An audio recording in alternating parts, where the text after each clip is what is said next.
France Inter. Anthony Bélanger, comme tous les chefs d'État, le président de Tchétchénie a présenté ses vœux et souhaité le meilleur, si l'on ose dire, à son peuple, mais aussi à son fils. Oui, comme tous les ans, Ramzan Kadyrov, président de la petite république caucasienne de Tchétchénie, a tenu une conférence de presse de fin d'année, un peu à la façon de son mentor Vladimir Poutine. Une occasion de revenir sur les événements de l'année écoulée. Et au détour d'une question sur son fils chéri, il s'appelle Adam Kadyrov, il a répondu « Pourquoi devrais-je le punir ? Il aurait même mieux valu qu'il tue ce prisonnier. » Alors pour ceux qui n'ont pas suivi l'actualité tchétchène, il faut revenir quelques semaines en arrière pour bien comprendre. En septembre, une vidéo est apparue sur les réseaux sociaux où l'on pouvait voir Adam Kadyrov assommer à coups de poing un prisonnier transféré en Tchétchénie depuis la Russie après avoir été accusé d'avoir brûlé un Coran.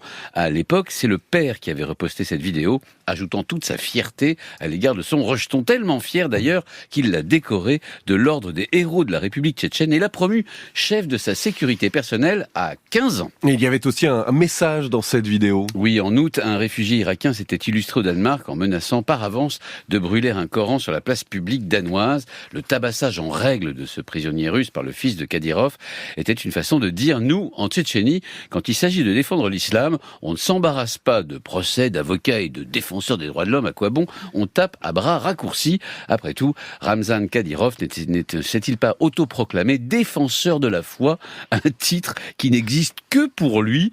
Mais cette vidéo et la mise en scène particulièrement sauvage de son fils a aussi un autre but, faire taire les rumeurs. Les rumeurs sur son état de santé ? Oui, parce qu'il est beau n'avoir que 47 ans, il semble qu'il soit en mauvaise santé, Ramzan Kadyrov. En 2022, il paradait en boots militaire d'une marque italienne à 1500 € la paire sur le front ukrainien, mais l'année dernière, il lui a fallu démentir être gravement malade.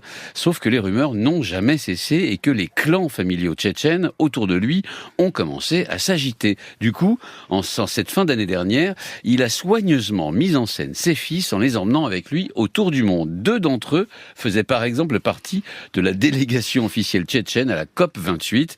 Par ailleurs, Ramzan Kadyrov lui-même a ostensiblement accompagné Vladimir Poutine dans ses visites récentes aux Émirats Arabes Unis et en Arabie Saoudite. Il faut dire aussi que cette brutalité est la signature de son régime. C'est effectivement une façon de rappeler que rien n'a changé à Grozny. Les opposants disparaissent, les homosexuels sont torturés et l'ensemble de la population tchétchène est tenue par la terreur. Et si le bourreau en chef venait à disparaître, eh bien ses fils sont prêts à prendre la relève.